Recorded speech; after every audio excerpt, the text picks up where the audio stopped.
Olá, você que acompanha a Rádio Band News FM, também o YouTube da Rádio Band News FM, todas as plataformas de áudio. Hoje é sexta-feira e você sabe que a gente tem sempre um novo episódio do nosso Pretoteca com você aqui. Seja muito bem-vindo, muito bem-vinda. Eu sou Cíntia Martins. E eu sou Larissa Alves, né? Estou sempre junto com Cíntia Martins, é sempre um prazer estar aqui com vocês. E hoje é um dia muito especial, celebrando o Dia Internacional da Mulher Negra, Latino-Americana e Carimbenha, nesse 25 de julho, né, Cíntia? É isso, uma data instituída em 1992 por mulheres negras de países, né, da América Latina, do Caribe, para tentar diminuir, né, minimamente as desigualdades envolvendo principalmente mulheres, né, além da população negra. E hoje a gente tem a honra de receber uma pessoa que colhe os frutos de legados, né, desse legado plantado por mulheres lá em 1992 e ainda pavimenta para muitas que virão. A gente tem a alegria de receber a Melina de Lima, que é historiadora, pesquisadora, também faz parte do Movimento Negro Unificado,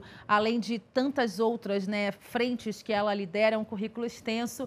E tem a beleza de ser neta de Lélia Gonzalez, que é uma das primeiras militantes da causa negra, não só negra e feminina, no Brasil e na América Latina. Melina, muito obrigada por estar com a gente, viu? Seja bem-vinda. Muito obrigada pelo convite. A gente fica feliz, né, de ter essa justa lembrança, né, a Lélia Gonzalez nesse dia tão importante que é o Dia da Mulher Afro-Latino-Americana e Caribenha. É impossível não pensar nessa data sem passar por Lélia Gonzalez, né? A gente, para contextualizar aqui para você que ouve, que vê a gente, essa data criada numa conferência na região do Caribe em 1992 e Lélia foi uma das criadoras dessa data também, né, Melina? E eu queria ouvir de você, né, tudo que você absorveu e aprendeu ao longo da sua vida com esse legado deixado pela sua avó, que foi uma das pioneiras a discutir as fragilidades pelas as quais as mulheres negras, né, latino-americanas e caribenhas foram expostas durante toda a sua trajetória e ainda são expostas, né, mesmo tantos anos depois da criação dessa data. É muito importante, né? Primeiro é um orgulho, né, saber que ela estava presente também nessa ação, né?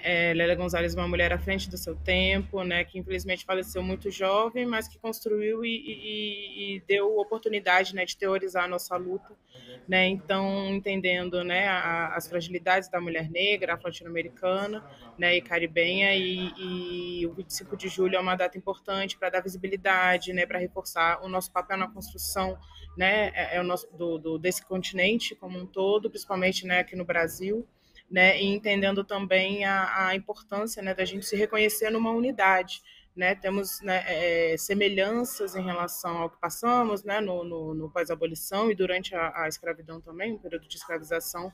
Então é importante a gente ter esse dia, né, reforçando, inclusive aqui no Brasil somos o maior grupo demográfico, né, nós as mulheres negras, então reconhecer esse dia como um dia de luta, um dia de visibilidade é essencial e Lélia Gonzalez certamente é sempre lembrada. Melina, eu queria que você contasse um pouquinho também da sua ótica como neta, né? A Lélia tem uma história ali no comecinho, ela chegou a ser casada com um homem branco, sofreu uma pressão muito grande da família e esse casamento acabou de uma forma muito trágica, né? E dali em diante, acho que a gente pode dizer que começou essa luta dela ainda bem novinha, diante de uma situação tão drástica envolvendo racismo, envolvendo preconceito. E eu queria saber exatamente que você contasse um pouquinho dessa história dela e também a sua ótica como neta, como vivenciou essa vida com ela.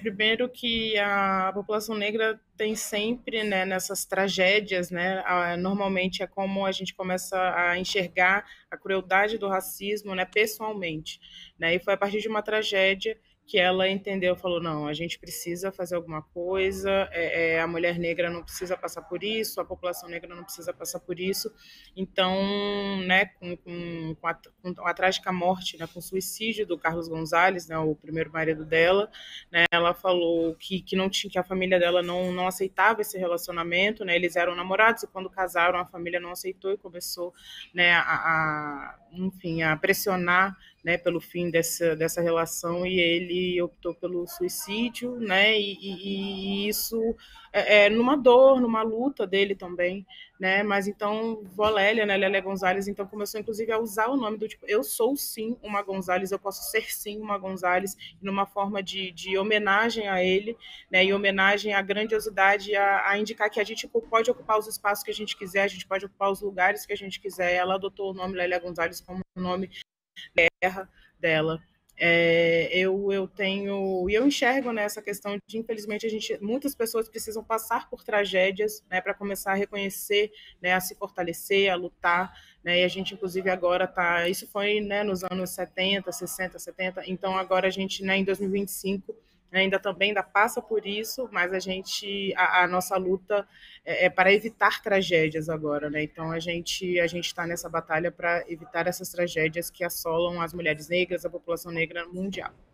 E é importante a gente dizer também, né, que a Lélia colocou o dedo na ferida de um Brasil que até hoje, né, mesmo que as discussões tenham aumentado, né, e a gente tenha conseguido abrir os olhos de muitas pessoas, independentemente de fazerem parte da militância, dessa falsa democracia racial, né? A gente tem o livro clássico de Gilberto Freire, que fala tanto de como o Brasil é um país miscigenado e lindo, em que as diversas raças convivem muito harmonicamente, quando, na verdade, a gente sabe que não foi assim, especialmente hoje, né, as crianças nas escolas já são expostas à realidade de que o Brasil foi um país invadido, em que as populações que já viviam aqui foram disseminadas, falando das indígenas, né, e ainda a população negra foi trazida à força para cá e foram obrigadas a conviver, né? Então ela colocou esse dedo na ferida num Brasil que é muito mentiroso, né, quando a gente fala de democracia racial até nos dias de hoje, né, Melina?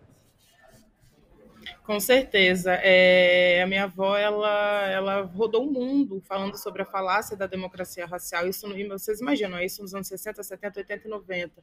Né? Ela falava, né? Ela saía para fora do Brasil para indicar, olha, no Brasil é porque o que aparecia nas novelas, o que aparecia, né, internacionalmente sobre o que era vendido sobre o Brasil, né, não era a realidade. E ela precisou, né, rodar o mundo, sair daqui para dizer, olha, no Brasil né, a população negra existe, a população negra é a sua maioria, mas não vivemos uma harmonia, né, racial, não vivemos uma democracia racial. Então, foi essencial, né, inclusive foi rodando pelo mundo que ela também reconheceu essas semelhanças, né, que inclusive chegaram ao Dia da Mulher Afro-Latino-Americana e Caribenha, né, entendendo inclusive a questão do português, a questão da americanidade, termos cunhados por ela, né, entendendo, né, nossa potência e nossa unidade no continente afro-latino-americano. Então, a gente é essencial a gente estar em 2025. Eu gosto sempre de reforçar essa questão das datas, né? Porque a gente está em 2025 e ainda tem gente que acredita que vivemos uma democracia racial, mas os números, né, não deixam, né, a gente mentir, né, que a realidade não é essa. Mas a gente está avançando muito, mas ainda temos um longo caminho a percorrer. É bom você falar sobre a democracia racial, né, levantada pela Cíntia já aqui, porque a Lélia também teve um impacto muito interessante, elevando a discussão sobre o feminismo negro, trazendo a discussão de gênero dentro da discussão racial e de desigualdade também, né? E a gente vê que isso vai, ao longo dos anos, se consolidando de uma forma muito importante para que a gente entenda gráficos, para que a gente entenda principalmente gráficos relacionados à violência, e onde a mulher é colocada ali nessa base e onde a mulher negra principalmente é colocada. Eu queria que você falasse um pouquinho sobre o trabalho de agora, também você como participante do Movimento Negro Unificado, como essa visão de colocar o gênero também e não somente colocar a desigualdade como um todo, isso afeta no que a gente vê e no que a gente interpreta daqueles dados que saem, principalmente relacionados à violência.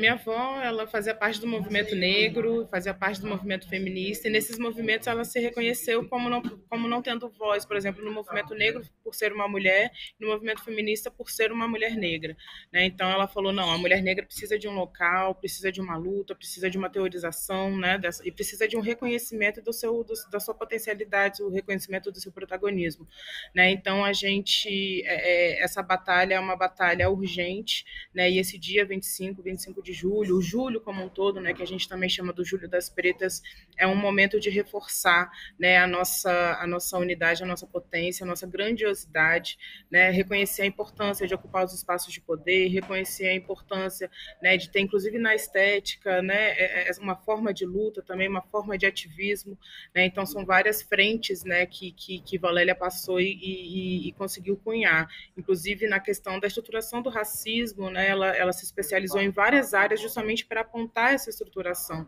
né? O que a gente chamou de interseccionalidade, o que a gente chamou hoje de transversalidade. Então, entender, né, esse nosso local, né, de potência, de protagonismo, né, foi muito por conta de Lélia Gonzalez, é uma das precursoras do feminismo negro no Brasil. É muito importante a gente falar, né, do quanto, além de todo o legado que ela deixou, do quanto a Lélia desafiou todo um sistema acadêmico, né? A gente conversava aqui antes, Larissa e eu, antes do programa começar, sobre a gente ter um ensinamento que vem do eurocentrismo, né? Tudo que vem da Europa, tudo que vem dos Estados Unidos é incrível, é lindo, maravilhoso, né? E é uma mulher que é filha de uma pessoa que trabalhava com serviços domésticos, né? A mãe, o pai ferroviário, e ela furou essa bolha acadêmica. A gente está falando dos anos 60, 70, né? Ela deixando é um legado, né, de literatura acadêmica muito gigantesco para uma mulher que nasceu em 1935, né, que vem de uma família que não é de origem elitizada. Eu queria falar, que você contasse um pouco, né, das histórias que você ouviu dessa mulher ir furando essas bolhas, né, e ser tão brilhante no universo acadêmico até hoje, né, deixando esse legado. Sim, Valélia, ela foi a penúltima, né, de 18 irmãos, né, então, inclusive, isso fez com que ela pudesse estudar. Ela conseguiu sair dessa bolha através dos estudos, né? Principalmente também através da ajuda dos seus irmãos, que já trabalhavam, que eram bem mais velhos, né? E eles conseguiram apoiar ela nesses estudos, indicando que ela não precisaria trabalhar, poderia se dedicar. Minha bisavó, Bisurcinda, né, que era indígena, que era de origem indígena, né, de ascendência indígena, ela enxergava já esse brilhantismo, né, na filha, falava, não, deixa a Lélia estudar. Ela embaixo das mesas ficava lendo, aprendeu a ler sozinha, né? Então, já se interessava muito por isso e foi incentivada pela família, pelos irmãos, né? Inclusive, é uma família gigante, né? Como eu falei, eu sempre brinco que o meu bisavô, ele ajudou a povoar o Sudeste, né? Porque uns nasceram no Espírito Santo, uns nasceram no Rio de Janeiro, uns em São Paulo e uns em Belo Horizonte, Minas Gerais, né? Então, quando o irmão da Valélia, né? O tio Jaime, ele jogava futebol, jogava no Atlético Mineiro e passou para o Flamengo, ele foi, né, comprado pelo Flamengo, a família toda foi para o Rio de Janeiro e aí, né, com mais poder econômico, né, porque auxiliou muito, né, ele era um dos grandes jogadores do Flamengo nos anos 40, né, e conseguiu auxiliar, né, incentivar os estudos de Lélia Gonzalez, né, e aí ela não parou mais. É muito legal, porque assim, a ficha dela é extensa, né? Filósofa, antropóloga, historiadora, professora, ativista, falava 3 línguas, né? Acho que Não sei se a gente disse aqui, mas falava 3 línguas. E você fala, cara, isso no passado era uma coisa tão difícil da gente ver, tão distante da gente. Ainda hoje, para muita gente né? Para muita gente pessoas iguais a nós, é muito distante. Da onde você vem, onde você mora, as pessoas que você convive, a realidade e as oportunidades que são dadas a essas pessoas. Então, é magnífico pensar o quanto ela realmente foi disruptiva no momento em que, se hoje é difícil, imagina naquela época. Inclusive, eu queria já aproveitar, a gente está fazendo essa gravação aqui na Sala Digital, que é uma parceria da Band com o Google, para a gente trazer um pouco mais da relevância ainda de Lélia Gonzalez. A gente vai pedir aqui para colocar na tela para a gente, porque tem gráficos muito interessantes que mostram a magnitude de Lélia Gonzalez. Ela que está entre as autoras e os autores negros mais buscados no Brasil. Ela é a 7ª mais buscada entre homens e mulheres, tá? Esse gráfico mostra aqui. Ela entra em 7º lugar. No começo tem Machado de Assis, Castro Alves, Lima Barreto, Carolina Maria de Jesus, Cruz e Souza, Maria Firmina dos Reis e logo depois vem Lélia Gonzalez. Depois dela ainda vem Conceição Evaristo, Luiz Gama e Djamila Ribeiro. Então ela está no meio de muita gente grande e homens também, né? Mas a gente tem um gráfico interessante que mostra que entre as mulheres, qual é a posição onde ela fica? Em 3º lugar, apenas atrás de Carolina Maria de Jesus, Maria Firmina dos Reis, vem Lélia Gonzalez e depois Conceição Evaristo e Djamila Ribeiro. Angela Davis também vem na sequência, falando só as primeiras aqui. Tem bastante gente nesse gráfico, para você que acompanha a gente no YouTube, mas é para a gente mostrar a magnitude de uma mulher totalmente disruptiva na época em que ela viveu e trazendo ensinamentos até hoje. Quais esses ensinamentos e o que você pegou dela ali? Eu queria saber pessoalmente de você, Melina, o quanto esse ensinamento, o quanto essa mulher, sendo tudo isso, ela te impactou na sua vida pessoal, na sua vida profissional e por você continuar buscando ser uma ativista também ainda hoje.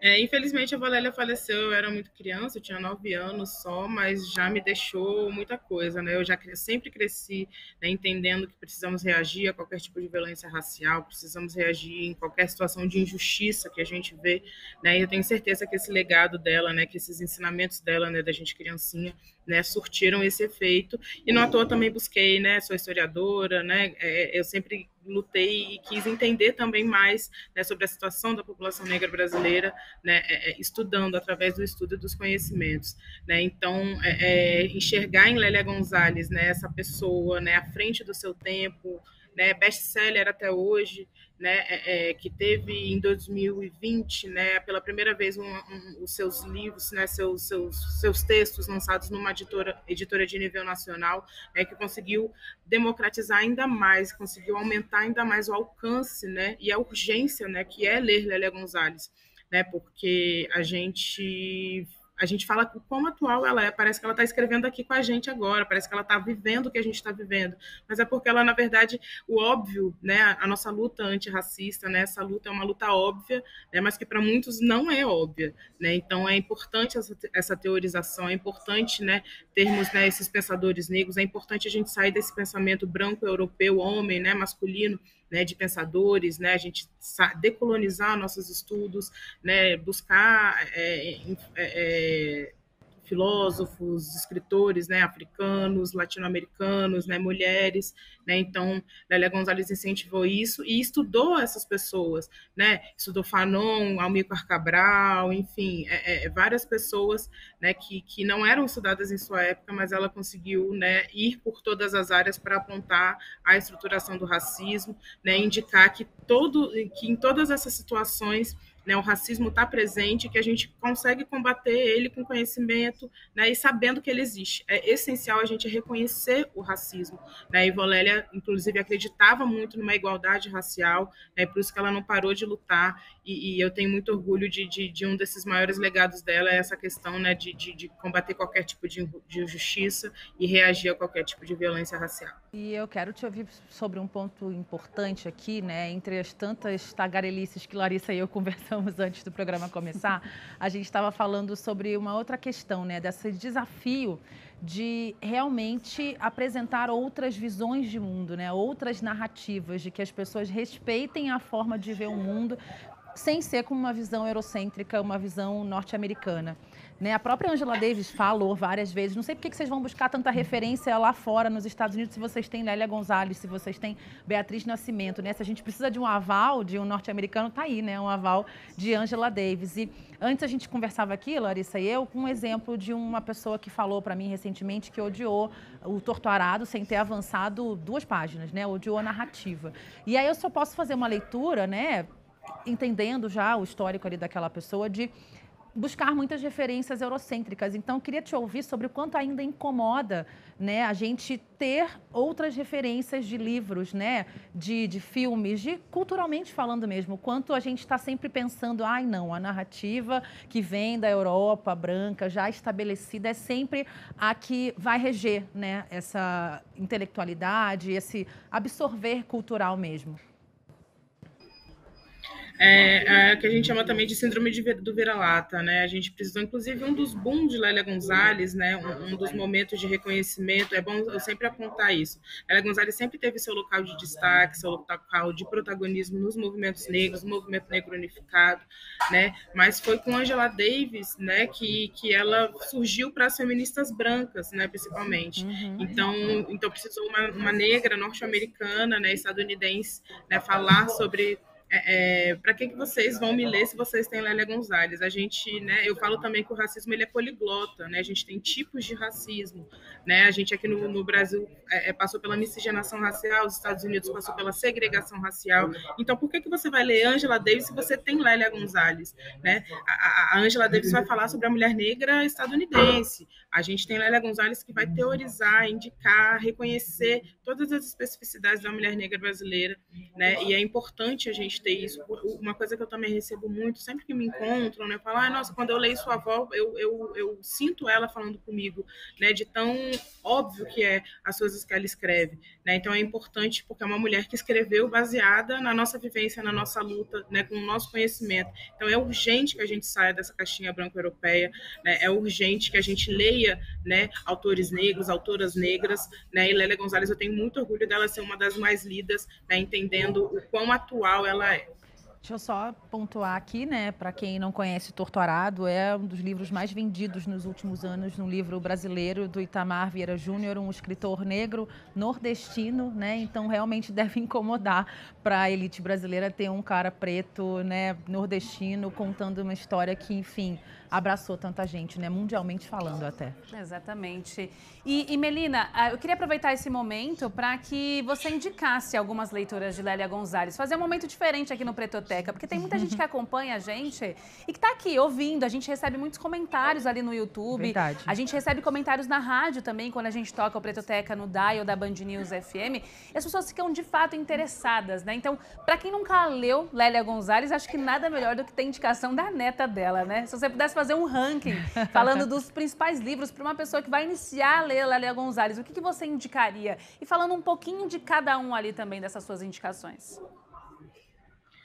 Eu indico sempre, primeiro, por O Feminismo Afro-Latino-Americano, um livro que foi lançado em 2020, né, foi organizado pela Flávia Rios e pela Márcia Lima, né, mas é um livro muito completo, que tem quase todos os textos da Lélia, tem muitas entrevistas dela, tem muitas passagens dela internacionais, né, elas traduziram várias dessas, né, participações dela em várias atividades internacionais, inclusive essa questão de ter essas entrevistas, né, traz um pouquinho da Lélia de Almeida, né, que a gente da família fala, Lélia de Almeida Gonzalez, né, um pouquinho, né, humaniza um pouco, né, Lélia Gonzalez. Então, quando a gente lê essas entrevistas, o jeito que ela fala, uma mulher que falava, que entendia o que a gente precisava se comunicar, independente de como, né, sair inclusive um pouquinho desse academicismo, né, uma mulher que falava muita gíria, porque ela queria ser compreendida, a gente precisa ser compreendido, ela já falava sobre o preconceito linguístico, né, principalmente na questão do português, né, então o livro Por um Feminismo Afro-Latino-Americano, que leva o nome de um dos textos, né, um texto inclusive que tem tudo a ver com a data, né, com a data de hoje, data da mulher afro-latino-americana e caribenha. Temos também O Lugar de Negro, um livro, né, que ela escreveu com a autoria do Carlos Rasenbalg, também é um super, né, entendendo o local, né, esse lugar de negro, né, que a gente teoricamente era para estar, né, mas que ela indica que a gente precisa ultrapassar isso, que não temos, né, esse local de negro, o nosso lugar são todos os lugares, né, temos, enfim, são livros, né, o Festas Populares, né, que ela também é algo que também que reforça a questão da cultura nacional como um motor, né, de transformação, né, de reconhecimento, a gente se reconhecer, né, enxergar a grandeza, a potência, né, e a força da nossa cultura, né, da nossa ancestralidade, né, da nossa essência, né, uma cultura brasileira que é negra também, né? Então esse livro Festas Populares é um grande livro também, é uma obra de arte, né? Inclusive foi relançado também, tá? Lugar de Negro e Festas Populares foram livros relançados também, o Lugar de Negro pela Zahari, o Festas Populares pela Boitempo. Então, são todos disponíveis aí para compra, tá? Eu sempre brinco e falo, vamos ler Lélia Gonzalez, né? Porque é urgente e é extremamente atual. E dentro desses livros tem textos geniais dela, né? Eu gosto muito de Nani, Pilar da Minha Africanidade, que é um texto que também dialoga muito com o dia de hoje, né? Mas tem muita coisa para ler aí dela, que ela foi uma mulher que produziu muito, mesmo falecendo, né, aos 59 anos. Muito cedo, né? Mas deixou um legado, assim, imensurável, né, Melina? Você falava aí da lista de livros, eu quero aproveitar para a gente chamar aqui agora, né, para quem acompanha a gente através de imagens, através aqui do YouTube, a gente vai mostrar uma tela aqui produzida pelos nossos queridos da Sala Digital, que é onde a gente grava o nosso Pretoteca, e essa tela aqui a gente pediu para eles levantarem, né, o livro de Lélia Gonzalez que mais gerou interesse das pessoas no Google, é justamente esse livro que a Melina ressaltou como pioneiro ali da lista, que temos aqui então que desde 2004, né, o livro Por um Feminismo Afro-Latino-Americano é o livro que gerou mais interesse no Google. Então, tem, em primeiro lugar, na sequência, o Lugar de Negro, depois o Festas Populares no Brasil e o Primavera para as Rosas Negras na sequência, né, Larissa? Exatamente. Pode comentar, Melina, porque toda vez quando a gente coloca esses dados aqui na tela, as pessoas ficam surpresas, né? Porque não sabiam de fato. E eu acho que tem tudo a ver com o que você disse mesmo, principalmente desse ser um grande pioneiro por um feminismo afro-latino-americano, e é um bom início de leitura realmente para entender Lélia Gonzalez, né? Com certeza, eu já sabia, né? A gente sempre trabalha, tem o Instituto Memorial Lélia Gonzalez, então a gente faz esse acompanhamento, entendendo, né? Primeiro que o Puro Feminismo, como eu falei, é uma editora de alcance nacional, né? Esses três primeiros, né?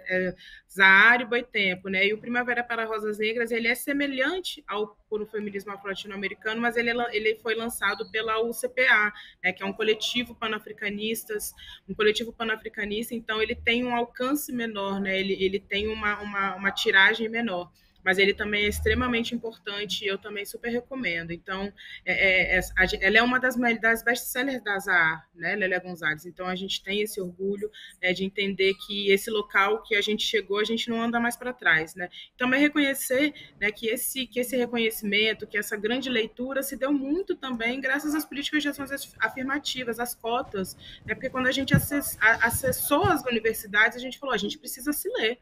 Né? Então as cotas, né, as cotas raciais nas universidades também trouxeram maior leitura, maior vendagem de autores negros, né, porque é urgente que a gente se leia. Sem dúvida. E eu acho que também, entre tantos desafios, né, acho que o Pretoteca existe aqui por isso, por a gente ajudar a refletir, a quebrar vários paradigmas, né, vários preconceitos também, enfim, discutir as nossas questões. Eu acho que uma das grandes questões é a gente ressaltar a importância de datas, né?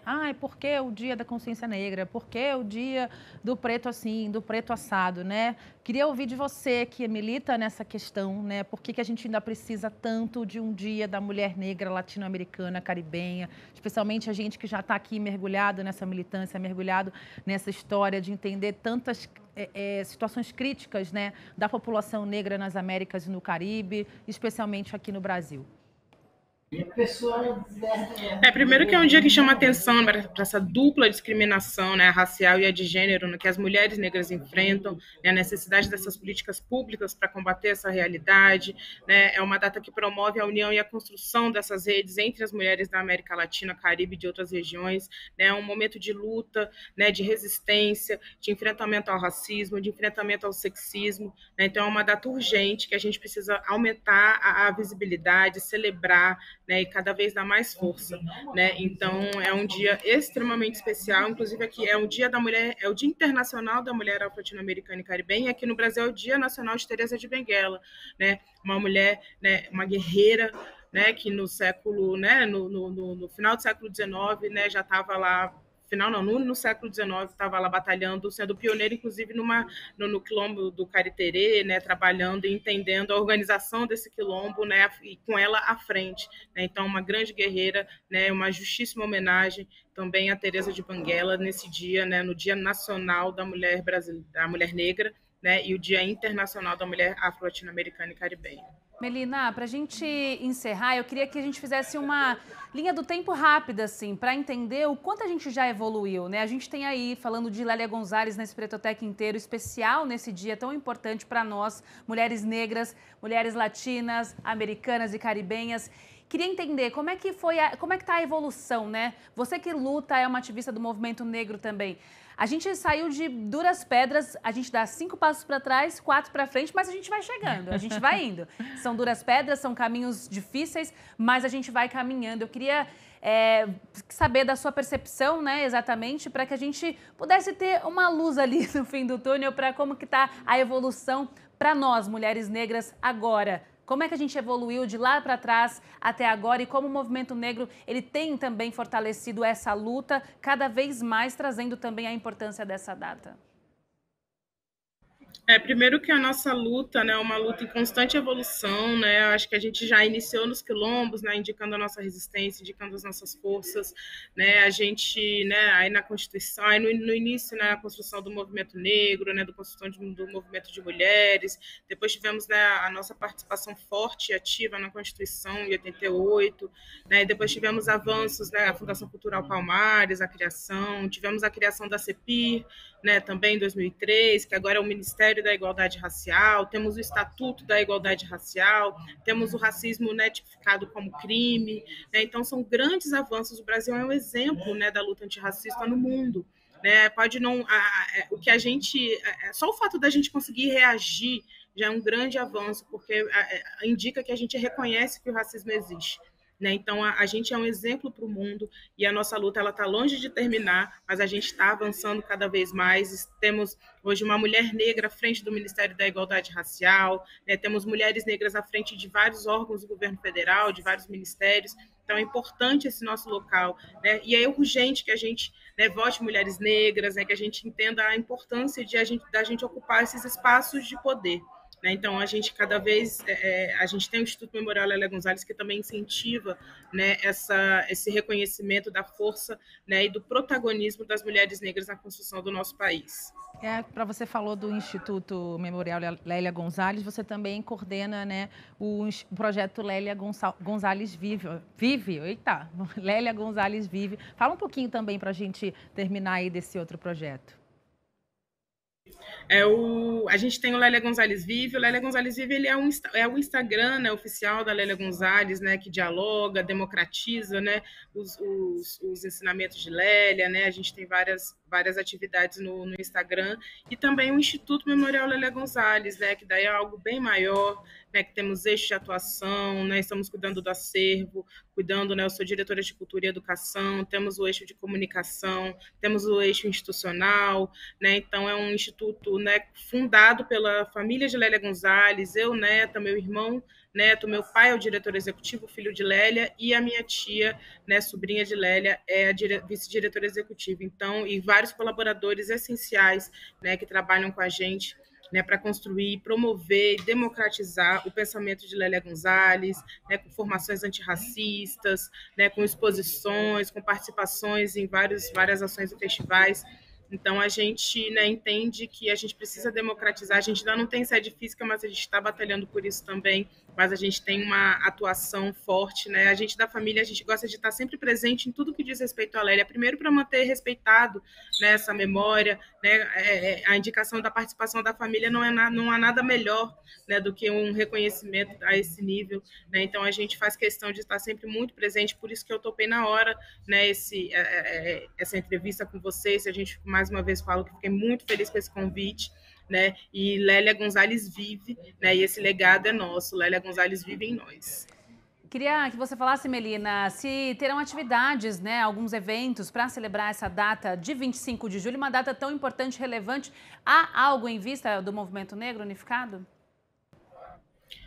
Do Movimento Negro Unificado, com certeza vai ter, mas eu, falando especificamente, né, do Instituto Memorial, a gente vai participar do Festival Latinidades em Brasília, um festival gigantesco, né, que está na sua 18ª edição. Então, sexta-feira estaremos, né, numa roda de conversa. Esse ano, inclusive, a gente também celebra os 90 anos de Lélia Gonzalez. Já tivemos uma atividade em fevereiro, no dia do seu aniversário, dia 1º de fevereiro de 2025. Fizemos uma gigantesca atividade no Rio de Janeiro, no Lélia 90, e ao longo do ano temos várias atividades. Já tivemos a exposição do Projeto Memória Lélia Gonzalez. E na sexta-feira, né, hoje, a gente estará em Brasília, no Museu Nacional, numa roda de conversa com a Elisa Lucinda, que inclusive estava na lista aí, né, de uma das autoras, né, mais buscadas, né, brasileira, né, negra, e uma participação da Elisa Lucinda e uma roda de conversa com a ministra Macaé Evaristo, ministra dos Direitos Humanos, com a ministra Aniele Franco, né, a ministra da Igualdade Racial, com a Dulce Maria Pereira, né, uma grande intelectual brasileira e uma das melhores amigas da Valélia, e com uma moderação minha, né, com muito orgulho estarei lá fazendo a moderação dessa pesada mesa, né, então é um dia, né, de muita celebração, né, então a gente fica feliz de estar participando, né, dessas atividades, desse reconhecimento da grandiosidade de Lélia Gonzalez. Melina de Lima, historiadora, pesquisadora, né? Tem tantas frentes aí na militância do movimento negro e feminino, conversando com a gente aqui, além de ser neta, né, de Lélia Gonzalez e continuar perpetuando esse legado. Muito obrigada por falar com a gente aqui no Pretoteca, viu? Muito obrigada a vocês por esse convite. É importante a gente estar, né, participando desses locais. Parabéns por esse trabalho de vocês também, né, mulheres negras aguerridas, fortes e belas, né, trabalhando, né, pela promoção da igualdade racial, e a gente está aqui feliz de estar participando. Obrigada, viu, Melina? A gente te agradece demais por essa conversa riquíssima, por contar um pouquinho da história da sua avó, que tanto nos inspira, te inspirou e inspira todas nós, mulheres negras. Muito obrigada, viu? A gente agradece também a você que ficou até aqui e tem agradecimentos especiais também, é claro, todo mundo que ajuda esse Pretoteca. Primeiramente, Giovanni Rizzi, Glauco Genovese, que opera um switcher, também Zé Florentino, responsável por gerar os dados que usamos aqui na sala digital durante o Pretoteca. A gente tem também a nossa Tayane Cássio na produção, a Beatriz Alencar na produção e edição do Pretoteca e o nosso Zé, que... Ele é o nosso sonoplasta, Zé Antônio de Araújo, sempre faz aquela mágica que aparece no ar, no Dial e também no Spotify. É isso, gente. Obrigada, Melina, mais uma vez. Obrigada, Lari, que sempre me faz uma grande companhia aqui no nosso Pretoteca. E obrigada a você. Até o próximo programa, viu? Beijo, até lá. Tchau, tchau.